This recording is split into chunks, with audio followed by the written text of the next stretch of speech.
জানাবো, শ্রদ্ধা জানাবো অনারেবল সিএমডি ডক্টর এসপি গোসাই স্যার এবং অনারেবল এমডি চৌধুরীমা ম্যামকে। কারণ আমার জীবনে যদি এই দুটো মানুষ না থাকতেন, সো ফ্রেন্ড, আজ আমি ইউনিভার্সাল গ্রাউন্ড ব্রেকার হতে পারতাম না।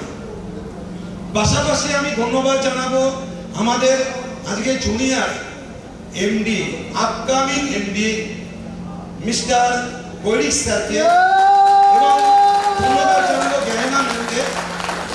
তো আসুন ফ্রেন্ড, আজকে তো আমাদের বলার দিন নয়, আজকে আমাদের সেলিব্রেশনের দিন। অর্থাৎ 10 ইয়ার্স আমরা অলরেডি কমপ্লিট করে ফেলেছি এবং আগামী দিনে শুধু 10 ইয়ার্স নয়, হয়তো আমাদের মধ্যে আমরা অনেকেই বেঁচে থাকবো না, বাট আমাদের যে নেক্সট জেনারেশন তারা কিন্তু আজকে এই ফ্লাভিয়ার দায়িত্ব নেবেন এবং তারা ফ্লাভিয়াতে কাজ করবেন। হয়তো সেই দিন আমরা থাকবো না। তো আসুন ফ্রেন্ড, সাকসেস যদি পেতে হয়, সাফল্য যদি পেতে হয়, তবে 4C কে ফলো করে কিন্তু আমাদেরকে এগোতে হবে। তো এই 4C এর মধ্যে নাম্বার 1 C হচ্ছে গিয়ে C for self confidence. C for self confidence, অর্থাৎ আমাদের মধ্যে যদি সেলফ কনফিডেন্স না থাকে, অর্থাৎ নিজস্ব যদি একটা আত্মবিশ্বাস না থাকে যে আমি কোন জায়গায় রিচ করতে চাইছি এবং কতদিনের মধ্যে রিচ করতে চাইছি, তাহলে কিন্তু আমরা কোনোদিন সেই জায়গায় রিচ করতে পারবো না, সেই জায়গায় আমরা পৌঁছাতে পারবো না। একটি বনে একটি কুকুর বসে বসে হাঁটতে চিবোচ্ছিলেন। তো একটা বাঘ ওকে যখন অ্যাটাক করতে আসলেন, বাঘটি ওই কুকুরটাকে যখন অ্যাটাক করতে আসলেন, কুকুরটা ভাবলেন নির্ঘাত আমার মৃত্যু, অর্থাৎ আমার আর কি বলছে বেঁচে থাকা সম্ভব নয়। তো ওই কুকুরটি সে বাঘকে শুনিয়ে শুনিয়ে বলতে লাগলেন যে বাঘের মাংস এত টেস্টি, যদি আমি জানতাম তাহলে এই বনের একটা বাঘকেও আমি বাঁচিয়ে রাখতাম না। বাঘ এই কথা শুনে দে দৌড়, এক ছোটে পালিয়ে গেলেন যে বাপরে বাপ, আমি যদি কুকুরের সামনে যাই সো কুকুর কিন্তু আমাকে খেয়ে নেবে।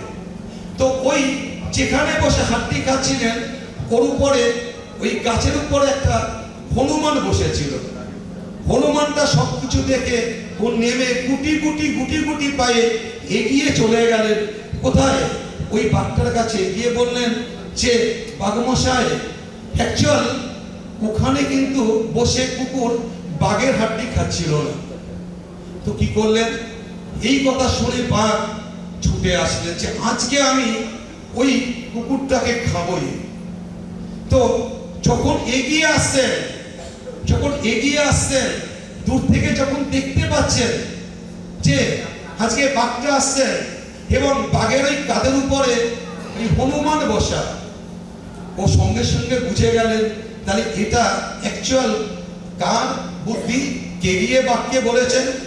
তখন বাঘের দিকে পিছন করে কুকুরটা বলতে শুরু করলেন যে আমি জানি যে অ্যাকচুয়াল এই আমার হাড্ডি খাওয়ার খবরটা কে পৌঁছালো, অ্যাকচুয়াল হনুমান পৌঁছালো। আরে হনুমানকে তো আমিই পাঠিয়েছিলাম যে তুই ভাই এনি হাউ যে কোনো ভাবে কনভিন্স করে বাঘটাকে ডেকে নিয়ে আয়, আজকে আমি ওর মাংস খাবই।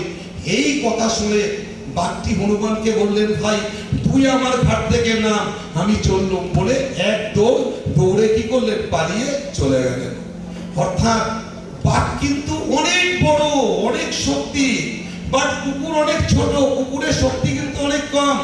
বাট কুকুরের মধ্যে যে সেলফ কনফিডেন্স, আত্মবিশ্বাস যে আই ক্যান উইন, আমি জিততে পারি, আই ক্যান উইন, আমি জিততে পারি, এই যে তার মধ্যে কনফিডেন্স, এই কনফিডেন্সের জন্য কিন্তু আজকে কুকুর কি করলেন, আজকে বেঁচে গেলেন।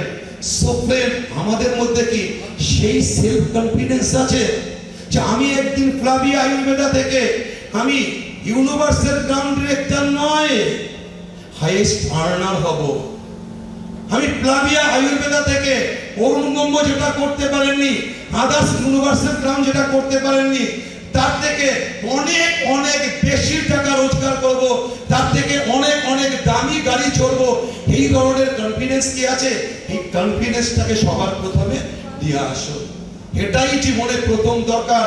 এবং জীবনের ডে ওয়ান থেকে একদম ডে ওয়ান থেকে সিএমডি স্যার এই কনফিডেন্সটা কিন্তু আমাদেরকে সাপ্লাই করেছেন।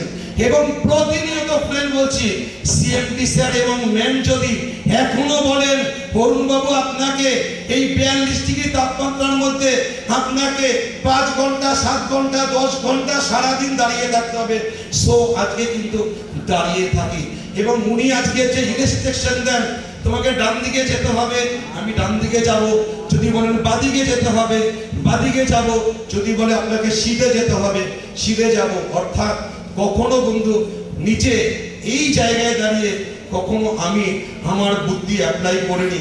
আজকে এই যে দুটো মানুষ স্যার এবং ম্যাম, তারা আজকে যে বুদ্ধি আমাকে দিয়েছেন, সেই বুদ্ধিটাকেই কিন্তু আজকে অ্যাপ্লাই করে লাইফে আজকে এই জায়গায় রিচ করতে পেরেছি। আসুন বলুন, C for commitment, C for commitment, self commitment. আমরা কি আজকে সেলফ কমিটমেন্ট করতে পারছি? যে কতদিনের মধ্যে কোন জায়গায় রিচ করতে চাইছি, কতদিনের মধ্যে কোন র্যাঙ্কটাকে অ্যাচিভ করতে চাইছি, কতদিনের মধ্যে কোন আজকে গাড়িটা আমি নেব, কতদিনের মধ্যে আমি একটি বাড়ি করব। সো ফ্রেন্ড, আমার খুব ভালো লাগছে জানেন, আজকে যখন মিতালি ম্যাম স্টেজে আসলেন, তো এই মিতালি ম্যাম যখন ফার্স্ট প্লাবিয়া আয়ুর্বেদাতে আসে, ওর রিক্রুটমেন্টটা কিন্তু আজকে আমার এবং সঞ্জীব বাবুর হাত ধরে। সেদিন ওই মেয়েটি বলেছিলেন স্যার আমি পারবো। আমি একটা কথাই বলেছিলাম যে ম্যাম তুমি কি বিলিভ করো তুমি পারবে? বলছে 100%। এবং সেদিনকার বলেছিলাম তাহলে আমরা তোমার সাথে আছি। তুমি যদি আজকে এই বিলিভটা থাকে, এই বিশ্বাসটা থাকে তুমি পারবে, তাহলে আমরা তোমাদের সাথে আছি। আমি এবং সঞ্জীব বাবু 100% তোমাকে কোঅপারেশন করব, 100% তোমাকে হেল্প করব। এবং স্যার ম্যাম ম্যানেজমেন্ট তো আছেনই। এবং খুব ভালো লাগে কোথায় জানেন, যখন এই মিতালি ম্যামের বাড়িতে যাই, মিতালি ম্যাম নতুন একটা বাড়ি করেছে, সেই বাড়িটার মেয়েরা নাম দিয়েছেন মিতালি ভবন। তো যখন যাই ভালো লাগে যে আজকে যে মেয়েটি একটা কুড়ে ঘরে থাকতো, যে মেয়েটি 3 বেলা ঠিক মতো খাবার জুটতো না, সেই মেয়েটি আজকে প্লাবিয়া আয়ুর্বেদা থেকে শুধু গাড়ি নয় একটা বাড়ি তৈরি করে ফেললেন এবং তার নামকরণ করলেন মেয়েরা কি মিতালি ভবন। আমি মেয়েদেরকে বলেছিলাম যে আজকে বাবা নামটা মিতালি ভবন কেন হলো? ওরা আমাকে একটা কথাই বললেন যে আজকে মায়ের আর্নিং এর টাকা দিয়ে এই বাড়িটা তৈরি, এবং সেই 100% আর্নিং কিন্তু মা আজকে এই প্লাবিয়া আয়ুর্বেদা থেকে করেছেন, এই স্যার ম্যামের আজকে ছায়া থেকে কিন্তু করেছেন। এটা জীবনের সব থেকে বড় প্রাপ্তি। জানেন ফ্রেন্ড, আমি কটা গাড়ি করলাম, কটা বাড়ি করলাম, এটা কিন্তু আজকে আমার কাছে ম্যাটার নয়। আমি কত টাকা রোজগার করছি, এটা কিন্তু আমার কাছে ম্যাটার নয়, বাই হার্ট বলছি। বাট আমার খুব প্রাউড ফিল হয়, আমার খুব গর্ববোধ হয় যে আজকে গৌতম দে কাঠমিস্ত্রি কাজ করতেন, সেখান থেকে গৌতম দেকে আজকে তুলে নিয়ে এসে আজকে গৌতম দে আজকে বাড়ি করেছেন, 4 হুইলার কিনেছেন, 4 হুইলার মেনটেন করেন। সো এটার জন্য আজকে আমি প্রাউড ফিল করি। আজকে তপন দাস ফ্যান ফ্যান করে ঘুরে বেড়াতেন, টাকা রোজগার ছিল না, সেখান থেকে আজকে তপন দাস গাড়ি করেছেন, বাড়ি করেছেন। এনসি দত্ত, নারায়ণ চন্দ্র দত্ত গাড়ি করেছেন, বাড়ি করেছেন। আবুল হোসেন গাজী আজকে 4 হুইলার করেছেন। এটা আজকে আমি প্রাউড ফিল করি। তাহলে এমন লিডার হবেন যে আপনি আজকে কত টাকা রোজগার করছেন, কটা গাড়ি চড়ছেন, কটা দামি গাড়ি চড়ছেন সেটা নয়, আপনি আপনার লাইফলাইনকে কটা বাড়ি তৈরি করতে পেরেছেন, কটা দামি গাড়ি কিনতে পেরেছেন, কত টাকা রোজগার পাইতে পেরেছেন। এই ধরনের আজকে যদি কমিটমেন্ট আপনি নিজের কাছে করতে পারেন। এবং আমি আজও বলি ফ্রেন্ড, আমার ডায়েরিটাকে একবার আপনারা চেক করলে দেখতে পাবেন, এবং আজকে আমার সারা মাসের শিডিউল চেক করলে দেখতে পাবেন ডে 1 এ আমি যতটা হার্ডওয়ার্ক করতাম স্টিল না আমি এখনো ততটা হার্ডওয়ার্ক করি। 30 দিন আমার প্রত্যেকটা জায়গায় কোনো না কোনো মিটিং থাকে, এবং শুধু সেটা ফিজিক্যাল মিটিং নয়, তার সাথে সাথে আজকে গুগল মিটও থাকে। কারণ নেটওয়ার্কিং প্রফেশনে আজকে যে নতুন ছেলেটি নতুন মেয়েটি এসছেন, সো তাকে এডুকেটেড করা, তাকে ক্যারিয়ারটা পাইয়ে দেওয়া, তার পাশে থাকা, তাকে কোঅপারেশন করা, তাকে হেল্প করা, এটা আমাকে সিএমডি স্যার ম্যাম শিখিয়েছেন হাতে ধরে। এখনো যদি এই জায়গায় রিচ করার পরে স্যারের কাছে ঢোকার আগে, স্যারের রুমে ঢোকার আগে ভালো করে স্যারের মুখটা দেখে নেই। যদি দেখি স্যার একটু রেগে আছেন, ভয়ে ঢুকি না, কারণ রেসপেক্ট করি, 100% সম্মান করি। আজকে আমি সবসময় সব মিটিং থেকে বলি আমি একটা গাধা ছিলাম, গাধা। আমি সব মিটিং থেকে বলি এই গাধাটাকে যদি আজকে মানুষ করে থাকেন, তাহলে তার জন্য 100% কৃতিত্ব আজকে আমার অনারেবল সিএমডি স্যার এবং ম্যাম। এবং আজকে আমি একটা অ্যানাউন্সমেন্ট করছি আপনাদেরকে, 2015 যখন আমি ফ্লাভিয়া আইউএতে আসি, ঠিক আছে, ওটা আমার লাইফের ফার্স্ট প্রোডাক্ট মার্কেটিং। এবং আমি যতদিন বেঁচে থাকবো আমি একটা কোম্পানি করব, দ্যাট ইজ ফ্লাভিয়া আয়ুর্বেদা। কারণ এই ফ্লাভিয়া আয়ুর্বেদা আমাকে সবকিছু দিয়েছে, সবকিছু, গাড়ি বলুন, বাড়ি বলুন, রেসপেক্ট বলুন, পপুলারিটি বলুন, এভরিথিং আমাকে ফ্লাভিয়া আয়ুর্বেদা দিয়েছে। কারণ ফ্লাভিয়াতে আসার আগে পর্যন্ত আমি ছিলাম জিরো, কেউ আমাকে চিনতেন না এবং জানতেন না। এবং আমি আপনাদের কাছে একটা অ্যাপিল করব, ফ্রেন্ড, অ্যাপিল করব যে আপনি কখনো এফিসিয়েন্ট হবেন না, চালাক হবেন না। অতি চালাকের গলায় দড়ি, ওবিডিয়েন্ট হন, বাধ্য হন। যদি ওবিডিয়েন্ট হতে পারেন লাইফে সাইন করতে পারবেন, আর যদি এফিসিয়েন্ট হন, যদি চালাক হন, তাহলে কিন্তু কোনোদিন জীবনে সাইন করতে পারবেন না। তাহলে সেলফ কমিটমেন্ট করুন যে আমি একজন ওবিডিয়েন্ট পারসন হব। সেলফ কমিটমেন্ট করুন। আপনি কত টাকা ইনকাম করছেন সেটা বড় কথা নয়, বাট আপনি যতগুলো মানুষকে এখানে এনেছেন তাদেরকে কত টাকা আপনি রোজগার করিয়ে দিচ্ছেন বা দেবেন তার উপরে কমিটমেন্ট করুন। তাদেরকে কটা বাড়ি, কটা গাড়ি আপনি করে দেবেন, কমিটমেন্ট করুন। কারণ সিস্টেম বলছে তাদের যদি হয় আমারও হবে। এই এনসি দত্ত মহাশয় কিছুক্ষণ আগে বক্তব্য রেখে গেলেন, ডবল কি বলুন তো, আর গ্রাউন্ড একটা জানেন, যখন ওনাকে আমি ফার্স্ট রিক্রুটমেন্ট করতে যাই, একটা ঘরের মধ্যে বসে আছে, ঘরের মধ্যে কোনো আলো নেই, আমি যে মানুষটা গেছি উনি সেটাও বুঝতে পারছেন না যে একটা মানুষ আমার ঘরে এসছেন, চারিদিকে দরজা জানলা বন্ধ। আজকে ফার্স্ট স্টেশনে ভুগছেন, কারণ কোনো একটা সময় ছিল উনি পার মান্থ 10-15 লাখ 20 লাখ টাকা রোজগার করতেন, পুরো জিরো হয়ে গেছেন। কালকে কি বলুন তো, কি কিনবেন উনি জানেন না, চাল ডাল কিনবেন। তা মোটামুটি ওনার সাথে যখন অন্ধকার ঘরের মধ্যে 8 ঘন্টা বসে কথা বলছি, ওনার কিন্তু কোনো ফিলিংস নেই যে আজকে একটা মানুষ এসছেন। আমি বললাম দাদা ঘরের লাইট জ্বালাইনি কিংবা পাখা চালাইনি। আজকে প্রাউড ফিল হয়, গর্ববোধ হয় কোথায়, যে এনসি দত্ত আজকে ডবল গ্রাউন্ডে একটা গাড়ি করেছেন, বাড়ি করেছেন, প্রাউড ফিল হয়, গর্ববোধ হয়। আজকে যখন তার ফ্যামিলিতে যাই, যে রেসপেক্ট সম্মানটা পাই, তো প্রত্যেকের কাছে অ্যাপিল করবো যে এই সেলফ কমিটমেন্টটা কিন্তু আজকে প্লিজ ফ্রেন্ড করুন। তাহলে আজকে আমাদের কনফিডেন্সের সাথে সাথে সেলফ কমিটমেন্টটা করতে হবে। অর্থাৎ মানুষের জন্য আমরা, মানুষের জন্য ফ্লাভিয়া, মানুষের পাশে আমাদেরকে থাকতে হবে, মানুষকে হেল্প করতে হবে, মানুষকে কোঅপারেশন করতে হবে, তাদেরকে টেনে তুলতে হবে। এই মেন্টালিটি যেন আমাদের মধ্যে তৈরি হয়, থাকে। কারণ আমরা তাদেরকে পেয়েছি, আমি দায়িত্ব নিয়ে বলতে পারি, অন ক্যামেরা বলছি, ফেসবুক লাইভ হোক, ভারতবর্ষের বুকে অনেক ডাইরেক্ট সেলিং কোম্পানি আছে, বাট ফ্লাভিয়া আয়ুর্বেদা নাম্বার 1। আজকে ভারতবর্ষের বুকে অনেক ডাইরেক্ট সেলিং কোম্পানি আছে, that is CMD MD, head যিনি হবে ডক্টর এসপি গোসাই স্যার এবং চৌধুরী ম্যাডাম। তাদের কখনো দেখে মনে হয় না যে তারা সিএমডি বা এমডি।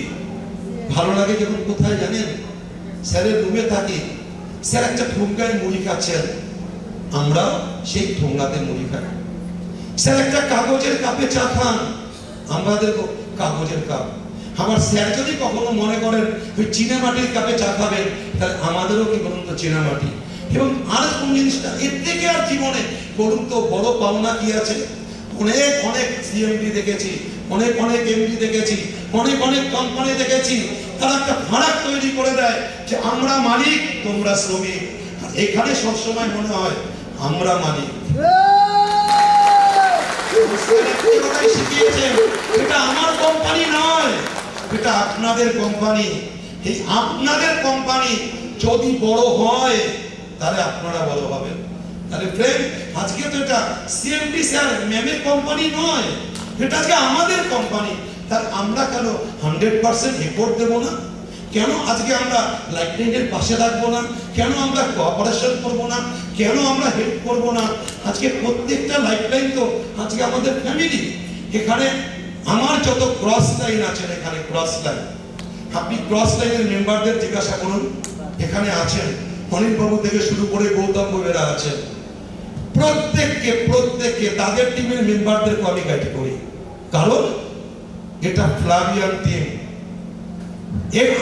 শুধু অরুণ মোহাম্মদ টিমটা নয়, তার বাইরে যত কলিগের টিম আছে সেটা ফ্লাভিয়ান টিম। কারণ ফ্লাভিয়া বড় হলে আমরা বড় হব, ফ্লাভিয়া বেঁচে থাকলে আমরা বেঁচে থাকবো। তাই আমরা প্রত্যেকে কাঁধে কাঁধ মিলিয়ে আমরা লড়াই করবো। আজকে সুমন্ত আমার ছোট ভাই নয়, ওর টিমটা যদি আগামী দিনে বড় হয় আমরা প্রাউড ফিল করবো না, গর্ববোধ করবো না যে আজকে আরেকজন লিডার তৈরি হয়েছে, আইডল তৈরি হয়েছে। আর বোকা কারা জানেন? ওই যে যারা ছেড়ে চলে গেছে, দুটো তিনটে চারটে পাঁচটা সাতটা 10টা কোম্পানি করেছে, কিছু করতে পারেনি। এখন প্রতিনিয়ত বলে, দাদা স্যারকে তো বলি, আমাকেও বলে, দাদা একবার ফিরে আসা যায় না, একবার ফিরে আসা যায় না। কারণ এই এনভায়রনমেন্ট আর কোথাও পাবো না, এই স্কোপ আর কোথাও পাবো না। আর আমরাও সিদ্ধান্ত নিয়েছি, না, দুষ্ট গরুর থেকে শূন্য গোয়াল অনেক। চ্যালেঞ্জ, তোরা ছেড়ে গেছিস, তোরা কোথা থেকে কি করিস আমরা দেখে নেব।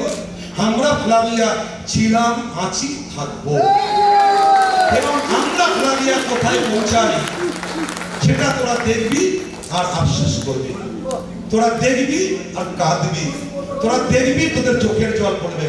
তাই কে গেল নো ম্যাটার, একবারও ভাববেন না। শুধু যারা আছে তাদের পাশে থাকুন, তাদেরকে আজকে সি হচ্ছে গিয়ে চ্যালেঞ্জ। চ্যালেঞ্জ দিতে হবে, চ্যালেঞ্জ। উইদাউট চ্যালেঞ্জ লাইফে আমরা বেশি দূর এগোতে পারবো না। বাস্কেটবলের কিং বলা হয় কাকে? Michael Jordan. আমরা জানি তো সবাই বাস্কেটবলের কিং কাকে বলা হয়? মাইকেল জর্ডানকে। তো এই মাইকেল জর্ডান ছোটবেলায় খুব প্রবলেম, খুব সমস্যার মধ্য দিয়ে আজকে বড় হয়েছে। কারণ ফিনান্সিয়াল কন্ডিশন ছিল তার ভীষণ ভীষণ পুয়ার ছিল। তার বাবা একটা কারখানায় কি করতেন? আজকে কাজ করতেন। মাইকেল জর্ডান তার এডুকেশন চালানোর জন্য বাবার সঙ্গে কি করতেন? হেল্প করতেন। বাবা ওকে কিছু গার্মেন্টসের জিনিস এনে দিতেন, বলতেন বাবা এগুলো তুমি কি করবে? সেল করবে, সেল করে তুমি তোমার খেলার পয়সা এবং তুমি তোমার পড়াশোনার পয়সা জোগাড় করবে।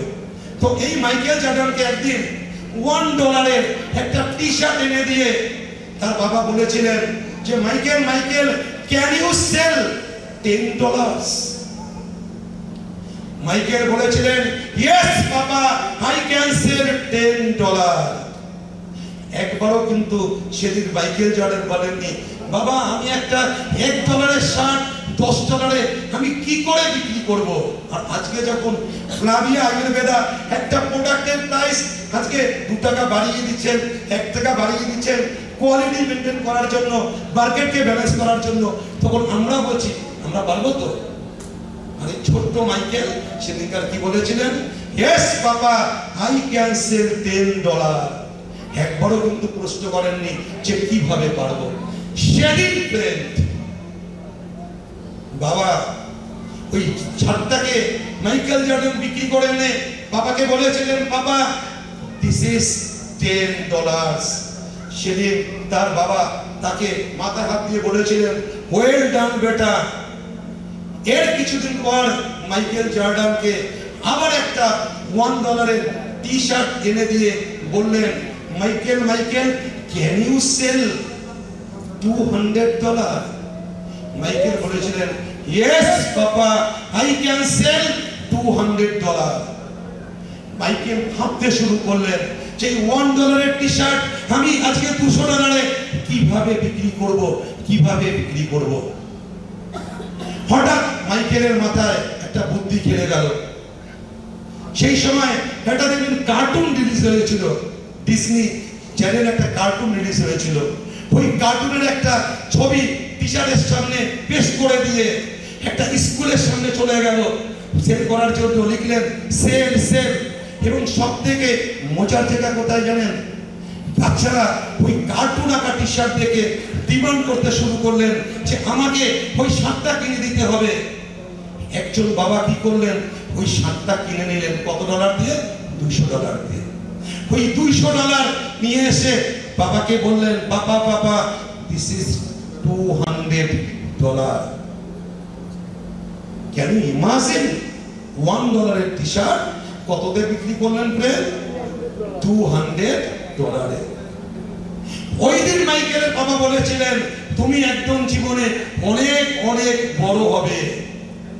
এর কিছুদিন পরে মাইকেলের বাবা আবার একটা $1 টি শার্ট দিয়ে বলেছিলেন, মাইকেল ক্যান ইউ সেল $2000?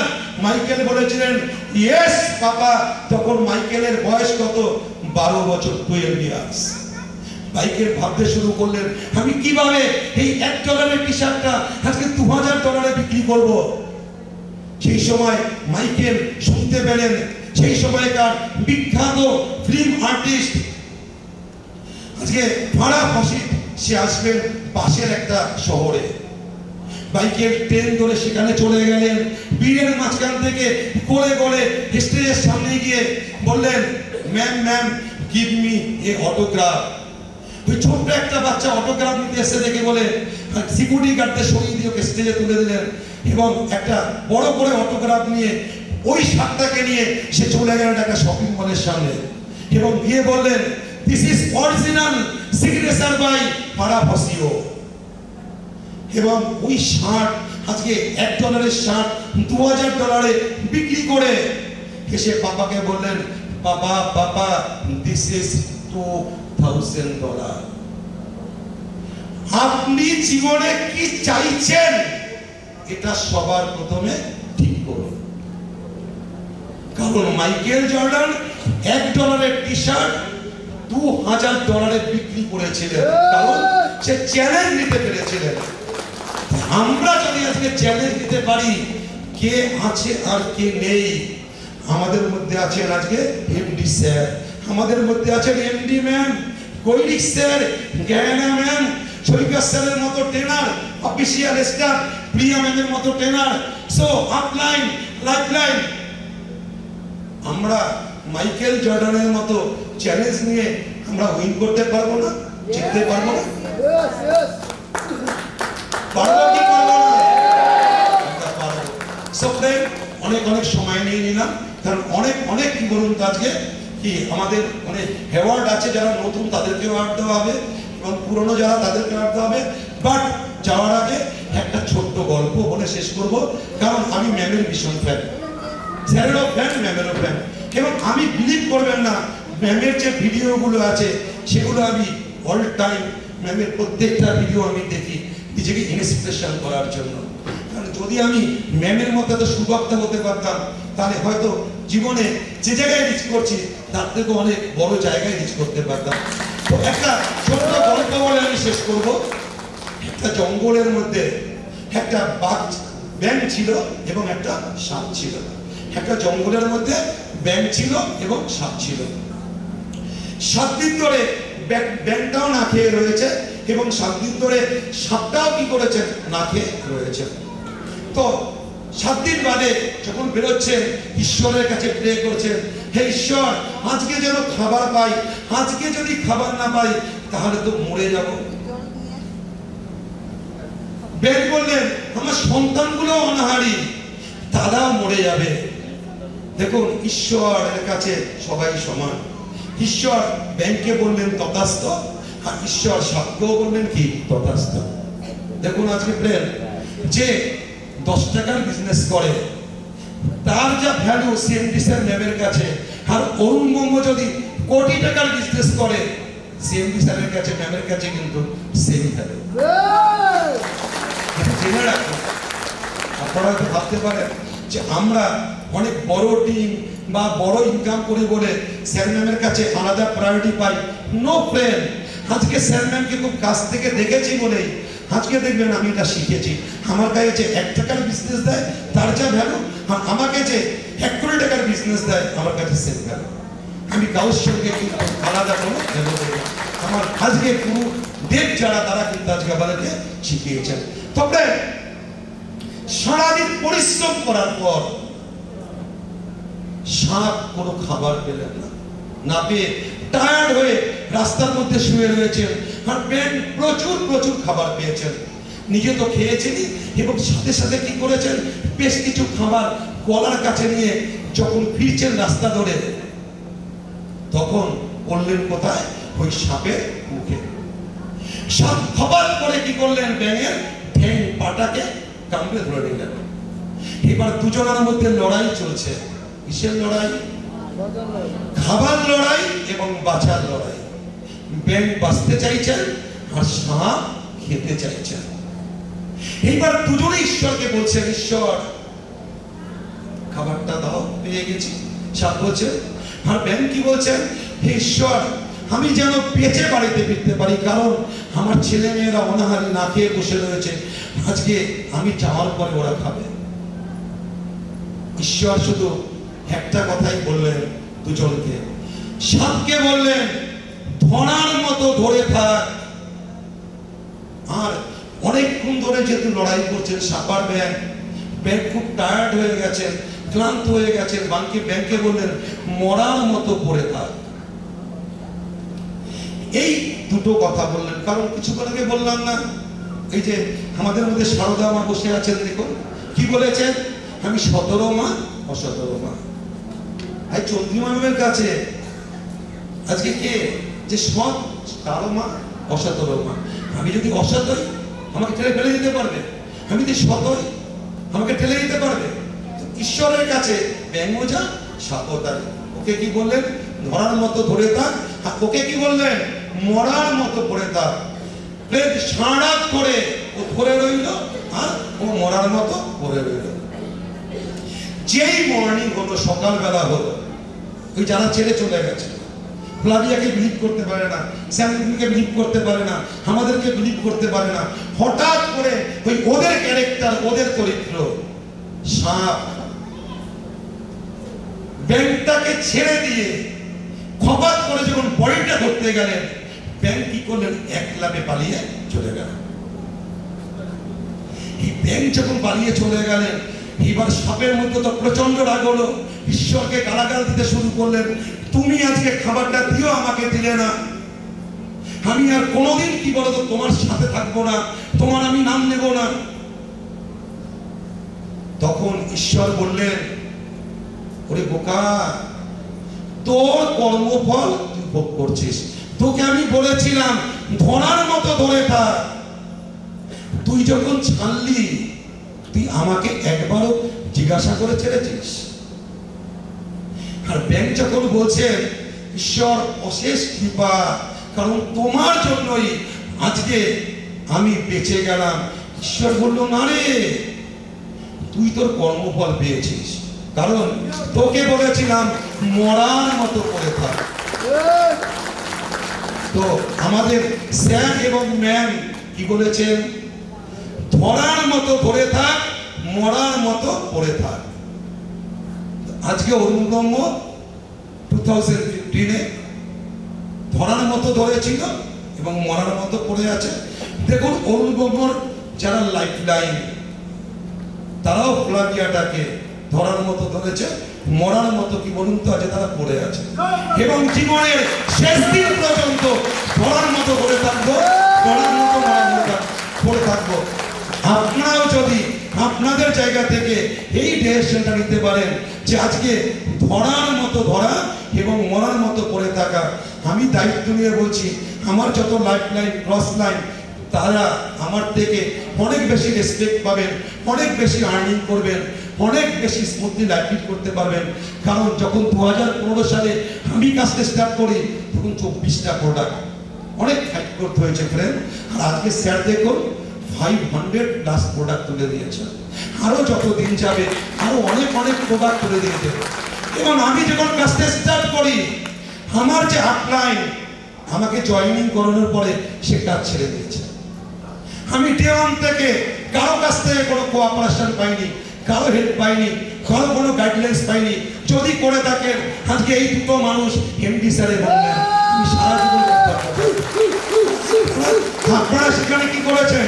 প্রত্যেকে আজকে কি বলতো আজকে আপলাইন পেয়েছেন, আপনাদের আপলাইন্স আছে। তাই ধরার মতো ধরে থাকুন, পড়ার মতো পড়ে থাকুন, আপনারা অনেক অনেক দূর যাবেন।